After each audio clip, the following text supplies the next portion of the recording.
From Atlanta News First Plus, this is Sports Tonight. Welcome into your Sports Tonight. I'm Sports Director Bailey Burmaster, and I am joined alongside tonight Brett Gilbert, one of our lovely producers. Brett, we work together a lot in sports, but we have never done this together, and I'm a little nervous because people who don't know, we like to give each other a little bit of grief sometimes. I have no idea what you're talking about. Oh, do you? You don't. You don't. Not a clue. We get along so well all of the time. We do get along. No, we get along. It's playful banter. We like to poke some fun. Yeah. We got a lot of good topics for you guys today. We're going to talk a little bit about Falcons, Titans, and perfect to have Brett on because he is a Titans fan. I'm a Titans fan, but I do live in Atlanta. Obviously, help out on sports a decent bit, and I'm just a huge NFL guy. So I know the Falcons well. I know the Titans really well. So these are probably the two teams I know the best. So this is a perfect So we will get week to into have that. me We're going to get into a few more NFL storylines. Hawks are back in play tonight facing the Hornets, so we'll talk about them. We'll hear from Trae Young a little bit, and then we're going to talk some World Series, but I'm not going to give away exactly what about that. So let's get started with Arthur Smith going back home to Tennessee. He grew up there, was with the Titans from 2011 to 2020, was hired, I believe, as like a defensive quality coach, and then just slowly made his way up the pecking order. So it'll be a little homecoming for him, but he's business as usual. The Titans might have a new quarterback, though. I think they will definitely have a new quarterback, maybe two new quarterbacks. According to Mike Vrabel, he's said all week, of course, Ryan Tannehill is dealing with the high ankle sprain. They're acting like he could go. He's not going to go. So it's obviously going to be either Malik Willis, who we've seen a decent bit of in the NFL and has not looked very good, or Will Levis, the rookie out of Kentucky. Vrabel to the media this week has said they're going to play both guys, and that's been a huge talking point in Tennessee. I think that's just from some gamesmanship from Vrabel, trying to make Arthur and the Falcons prepare for both, because they're two very different types of quarterbacks. But I expect we're going to see Will Levis in this one, and they might mix Malik in, kind of how the Saints mixed Taysom Hill in a little bit, maybe some goal line packages. But I think 80-90% of the snaps in this game are going to be Will Levis in his first NFL start. My question to you is, who do you want to see as a fan? I want to see Will Levis because, like I said, we've seen a decent bit of Malik. I think we kind of know what he is at this point, and it's kind of disappointing. He hasn't really looked like he's progressed from last year to this year. A lot of the issues that he had last year, poor pocket awareness, and over-reliance on his athletic ability to escape when he can't escape NFL defenders like he did, college defenders at Liberty. He hasn't really shown that he's improved in any of those areas. And we haven't seen what Levis looks like in the NFL. I'm not of the belief that he's going to be the long-term guy, but you got to see him to know for sure. But if you're a Falcons fan, it's probably a good situation either way, because I don't think either of these guys are going to come in and light the world on fire. What did the Titans do well?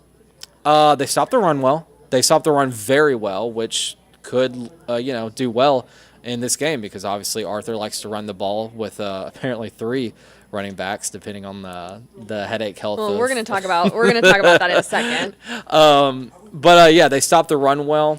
Their pass defense is terrible, so maybe Desmond Ridder can actually get some things going through the air. I'll say this, Desmond Ritter's such a roller coaster. I mean, he's putting up a lot of yards in games.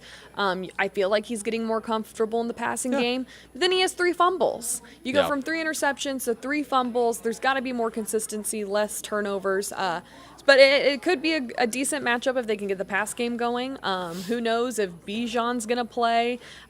It's leaning that way. The whole headache thing was so interesting. So weird. The NFL was going to look into it more because there was no real report of it on Saturday. Right. And then nothing Sunday. And which Bijan said he felt it the night before. This isn't Correct. like something that popped up at 11 a.m. on Sunday. Correct. So everyone's going, why was it the first time you're hearing of it? And then he didn't really play, but then he played some, especially late in the game. And everyone's going, well, I thought you had a headache. It was all just very wishy-washy, and no one really knows what to make sense of it. Today in Flowery Branch, he kind of just brushed it all off and said the exact same thing he said post-game.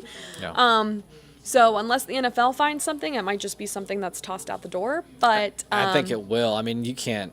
What are you going to find? Yeah, what do you can't prove anything. Here's the other thing. Who knows if he deals with migraines or whatever it may be. But Arthur Smith did talk at the podium in Flowery Branch. We are going to tune into a little bit of that before we come back and talk about the latest NFL storylines. I mean, obviously, I was fortunate enough to spend 10 years in a place, and, a place that's not that far from where I grew up in Memphis. And so, it was, obviously you got a lot of good memories of it. I mean, there's, somebody, every time you travel, some player or coach, usually has a connection there. And obviously there's one in there in Tennessee. I made a lot of good relationships with a lot of good people. Thankful for my time there. Wouldn't be here if I didn't have that experience. But this game's going to be about the players, and which team's ready to go between the Falcons and the Titans, and we know it's going to be a hell of a challenge. It looks like it's being reported that Tannehill won't be playing, so it'll be between Levis and... It won't matter who's out there. I'll tell you this about Mike Vrabel. He could put freaking Led and Rothstein out there. He'll have them ready to go. And so we got to play our best football game. Sure, you got to have plans. can happen any week, right? You can have a whole game plan, and the starting quarterback may not feel like himself. He led, and the coach decides to play the other guy, which he's allowed to do. And you got to be a plan for the backup quarterback. That's the way it goes. So I promise you this: they will be ready to go. And if we don't play our best game and we're not prepared, we'll get embarrassed. I would hope so, but again, you never know. But is it more difficult this way because you legitimately might have to spend 33% of your time on 3 different quarterbacks? Is that a little different, Amy? Every week there's different obstacles, Josh. Whether you got 3 running backs, my teams had to prepare for our 3 running backs, right? So whoever has the hot hand. Again, maybe I'll have to go tell Raves that, hey, Algier got the hot hand. I'm going to give him 15 carries. Maybe that's what I need to do. That's where we're headed. Just make sure I don't upset anybody on their fantasy team. So maybe I'll yell across the Braves, hey, we're going to give the CP another carry here. But in all seriousness, you got to prepare for everything, right? Certainly. Yeah, there's an injury, whether Ryan plays or he doesn't, whether Levis plays or Malik. Hell, I'm sure we'll see some Wildcat with Derek or Spears. So it's the way it goes. But every week, though, it's about the plan, but really it's about playing the rules. You can't defend everything on every play, right? Every play call, there's going to be a hole in it. You got to know where your weaknesses are. That's on defense, special teams, and offense. So we have to execute. We got to be dialed in, and we know this will be our best challenge because this team, again, maybe that was a bad analogy between you and D-Led, but if Scott and Josh are out there, they're going to play hard, and it'll be a challenge, and they're going to test your rules, and it's going to be a big-time challenge for us, and we better be ready to go. We can't keep making the mistakes we've made and expect to win games when you're playing a good team. I know I've asked you this before with opponents so far, but you were in that building for so long, you understand Mike so well. Are there things that you can glean that can be helpful for you in that vein? Maybe well, I mean, I'll put it this way. It's a seriousness of understanding what you're stepping into. And like I said, there's not a better coach of this league about getting the team ready to play no matter what's going on around it. Just go look at that COVID game against Buffalo. Go look at that game in Baltimore a couple of years ago, wherever we were, 40-point underdogs. Or go to Houston or Jacksonville week 2 and 3, 2018. We're down to our 4th and 5th tackle. Again, nobody does a better job of getting a team ready than Mike Vrabel. So they're coming off a bye. Again, we got to play better. We got to stop turning the ball over, and we got to eliminate critical mistakes. Can't let the quarterback, no matter who's back there, whether it's Josh or Tannehill or Scott Bear, we can't lose contain on a critical 3rd down and let it play. And those are things we got to eliminate, Mike. So we need to continue to improve and to go win a game on the road again. Did you tell Tyler not to talk to his dad this week? I didn't tell Tyler. Tyler's pretty stoic. I think he's more like Jen, his mother. Do you have to avoid talking about this? You guys have such a big role in the relationship. Look, we talk a lot. I haven't talked to him. I wouldn't be surprised if he tries to hit me up about a vest switch or something like that. Is that what you're asking? That's what we're going to do. I'll be waiting for Braves to hit me up on that. But I mean, I didn't know if that would cost you because of the Scotland patch or whatever. Good. Coach Cal London, guy that played the last 2 games. Nice job. Discuss, Yeah, I mean, you got to reward that, right? Yeah, and that's the thing. You're trying to build a whole roster. Guys get opportunities. It changes every week from the game plans, and really appreciate LaCale playing good football for us. That's what we can provide, an opportunity. It doesn't matter how you got in this building. You get an opportunity. You know, he said he's played in the NFL, and he obviously went in the XFL, brought him in here. It's a really cool success story, and obviously it's credit to him. He's playing good football, and we need to continue that trend. But yeah, so it's awesome when you get to reward people like that. You didn't play Bijan, these reason that you didn't play, that he didn't play. But did you maybe... Same thing with CP a week before. Were there things that you learned about your run game, having a different combination of backs in there? It just depends on the game plan. It's what we wanted to attack against Tampa. I mean, it'll change week to week. I guess the biggest lesson is what's so important is building depth. Whether a guy on the second play of the game, you know, things come up all the time. Like the longer you're around this game, if something comes up, that's what you have to have contingency plans. It's part of coaching. It's part of management. And shame on you if you don't. So if you don't have depth, you don't have plans, it's really hard because then, you know, you got to have answers. And so when you have depth and you can adapt, or you have a plan, and then other guys can step up, and this is a long journey. Every game it's a different challenge, even as the game progresses. And then, you know, as you continue, every week something else might come up. And when you have depth like that, and you've got different guys that can carry the football for you or make plays for you in different ways, whether it's play extension by the quarterback, whether it's carrying the football, whether it's catching, you know what I mean? That helps. So that's the biggest lesson about why you want to develop depth, and it's when you have players like Tyler and CP and Bijan, and especially with Bijan and CP that can do so many different things, that helps you as a game plan when you're not out of something if something happens to one person. Kyle's played the last couple of weeks. Playing good football. He is. You know, that's the thing too. When you're able to spread the football around, and you got a lot of guys that make plays. If you squeeze the zone to one guy, it opens up other guys if you're trained that way and you have other guys that make plays, which we do. I mean, look at the first drive of the game, what we did. They adapted. And, you know, the ball kept moving around, and Kyle made arguably the biggest play in the passing game in situational football. There were other plays where, you know, he's the primary, and credit to Tampa, they took him away, and the ball went elsewhere, and we made plays. And that's what you want when you've got an efficient offense. The next step is that last mile delivery of putting the ball on the most expensive real estate. We're doing a great job moving the ball, but we've found different ways to make it hard on ourselves in the red zone, and then we got to clean that up. To follow up on what you said about the versatility of Bijan and CP accentuating depth, what did you see from CP? He looked, he was running strong. Yeah, I mean, look, you know, he was coming back from injury, right, from camp, and he'd been ready to go, and you know, credit to him. You know, the ball came back to him. He'd been patient. He'd been working extremely hard, and it's why you appreciate guys like CP, because the season didn't start the way he wanted. Nobody wants to deal with an injury. It happened, and he attacked it unbelievably well.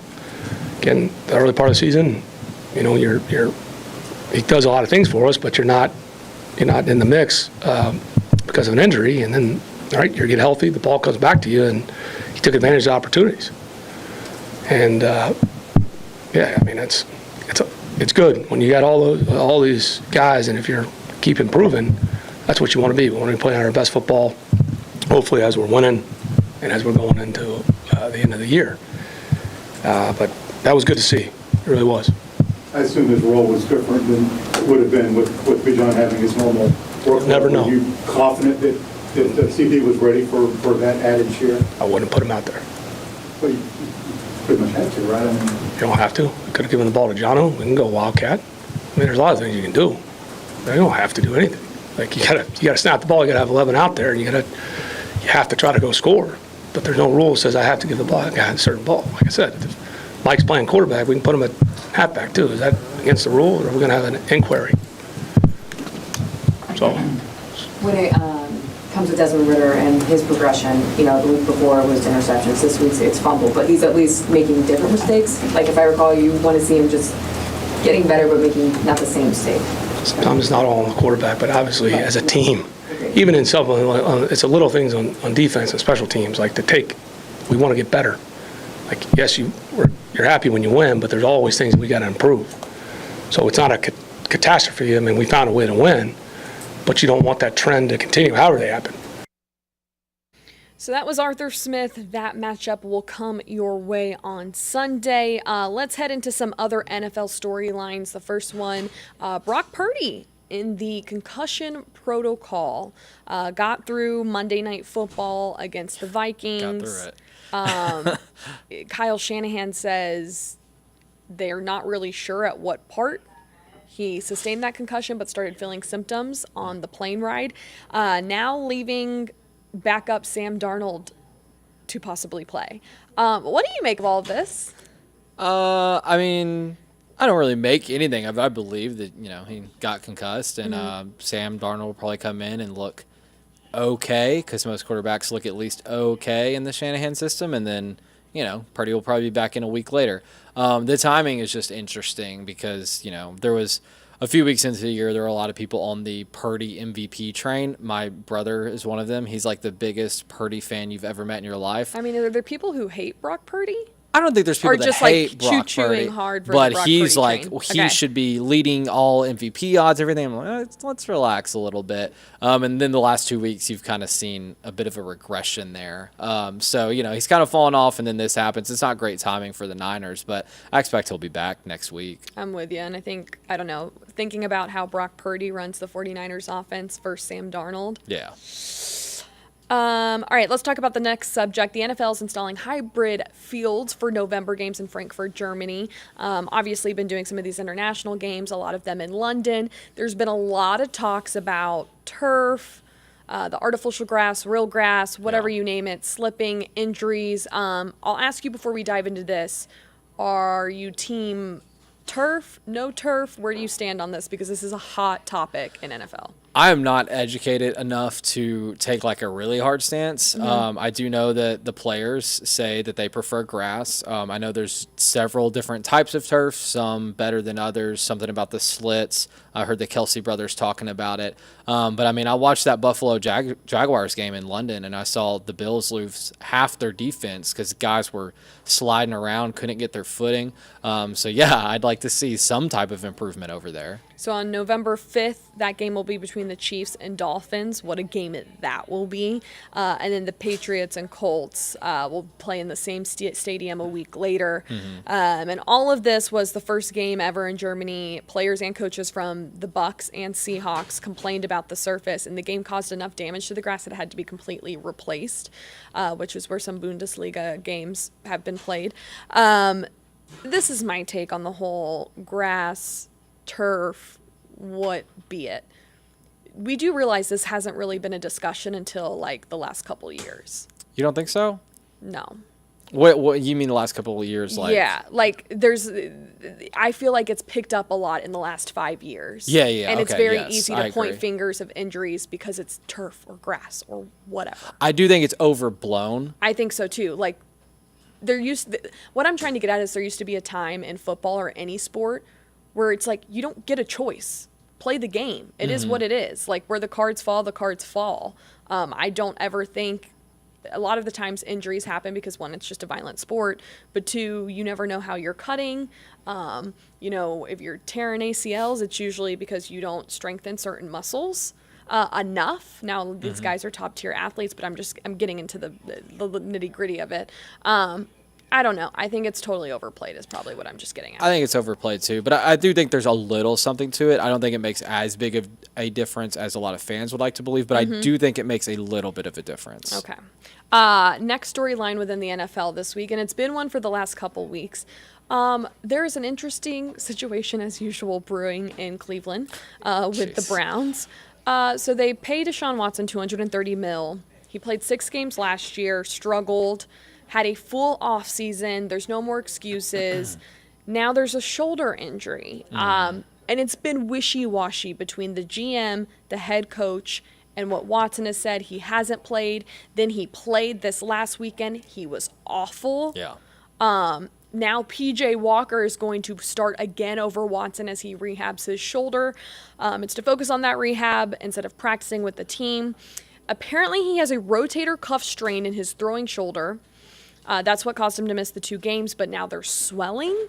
An MRI revealed Watson didn't re-injure his shoulder or suffer structural damage, but residual swelling that's affecting his throwing. Cleared concussion protocol after he took a hit, but did not go back into the game. Which is like the 3rd time we've seen that this year, where he's been medically cleared, but then does not play or does not re-enter the game, which is just interesting. I'm not saying that, he's not really hurt because he was cleared for the concussion, but clearly the shoulder was still an issue. So that's probably why he didn't go back out there, because he couldn't play. He looked terrible. Yeah. I do believe the shoulder is something. I'll take any shot at Deshaun Watson I can get because he's a scumbag. Yeah. But I do believe that there is something going on with the shoulder, because watching those throws against the Colts, brutal. He hasn't looked good since coming back, but he didn't look like a quarterback. No. They were the softest throws I've ever seen in the NFL. Here's what I think is interesting. I do think there's something wrong with his shoulder. Mm-hmm. I think maybe him handling it and his quarterback team that is not associated with the Browns has been very interesting. Yeah. Because that doesn't add up with Stefanski and Andrew Berry, who I don't believe are like these malicious people and like they just want to win football games and play. And if someone's not being honest, there's probably going to be some gray. Yeah. So I don't know. I'm with you. I think he's actually hurt, but I'm just like, then why is there so much miscommunication about his actual injury? And like that took forever to come out. So it's just been a weird situation. Before we get into some NBA talk, I thought a good little segue into that is that Browns' Myles Garrett is going to buy a minority stake in the Cavs, which I always think is really cool. Yeah. I know Aaron Rodgers did it with the Milwaukee Bucks when he was spending time in Green Bay. Do things like this ever worry you though? Like what happens if they decide to like trade Myles Garrett away? I mean, I don't think they would ever do that, but you just never know in the NFL. He's a businessman, right? Like what would be the worry there, that he's gonna go to another city and like try to sabotage the Cavs with his partial ownership? I don't know. It's like, if you go somewhere else and you love that city more, what if you're like, dang, what if he came to Atlanta and was like, I like the Hawks more than the Cavs, but now I'm, part whatever for the Cavs, but I want to be part of the Hawks. I think once you buy into a franchise, you have no choice but for that to be your number one franchise. I don't think you can go somewhere else and start rooting for another team. And as someone who spent a lot of time in Cleveland, he loves going to Cavs games. He's at a lot of them, and they put him right courtside. So I think it's an awesome fit. I think it's really cool when athletes do that, when they get involved in other sports. So I'm a big fan. Speaking of the NBA, it is back. Things got kicked off yesterday. What was that, Tuesday? Yes. I'm like, what day is it? The Hawks back in action tonight against the Hornets. They will have their home opener at State Farm Arena on Friday against the Knicks. Are you a big NBA guy? I'm not as big NBA as I am NFL, but I mean, yeah, I watch a fair bit of NBA, yeah. I think they take away a win tonight against the Hornets. I just don't think the Hornets are that talented. I mean, we've been saying that for 2 years, though, and it seems like the Hornets always have the Hawks number. But this is a new coaching staff, Don't compare McMillan stuff to trends, the Snyder trends. No, yeah, and I'm eager to see what this team looks like with a lot more time under Quinn Snyder, learning his philosophies. Yes. There's been a lot of emphasis on just team chemistry and being better. I mean, they're pretty decent on offense. How much more can they evolve? Can they get younger players involved? Jalen Johnson, et cetera, like guys who just need to make a bigger impact. The defense obviously needs to improve. Yeah. So hopefully that's something. I know they talked on Media Day, that was an emphasis. But let's hear a little bit from Trae Young and what he had to say at Hawks Media Day. Like you still don't have the respect you deserve being one of the elite players in the NBA? Well, for sure.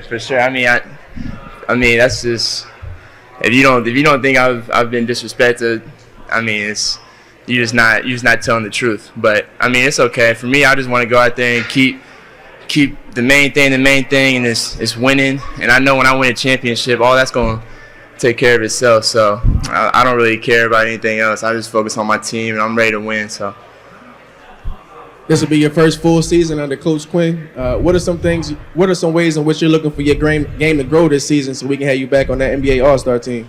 Oh, yeah. I mean, first of all, that's not my goal to be on that All-Star team. I should have been on it already. I'm ready to get going. I think Quinn has done a great job of keeping us together. Getting us a full summer, just communicating, talking. I'm just ready to play. We were already a really good offense, but I feel like our offense is going to go to a whole another level, which is really scary. And then our defense, which needed to improve, is going to improve there too. So I'm just excited to start playing, and then all the work we've done over the summer is going to show. Trey, where do you feel as a leader you can grow the most with a rather young squad? I'm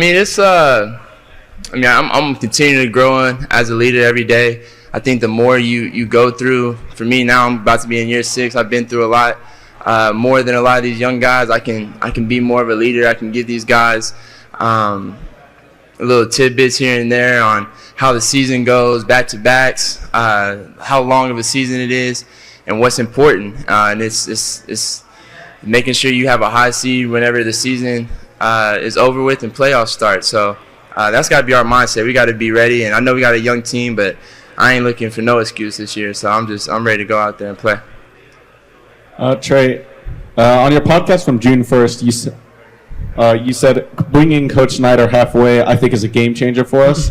So now with the full off season and his staff, what's been their biggest impact on your work this off season? I think it's all going to show when we start playing.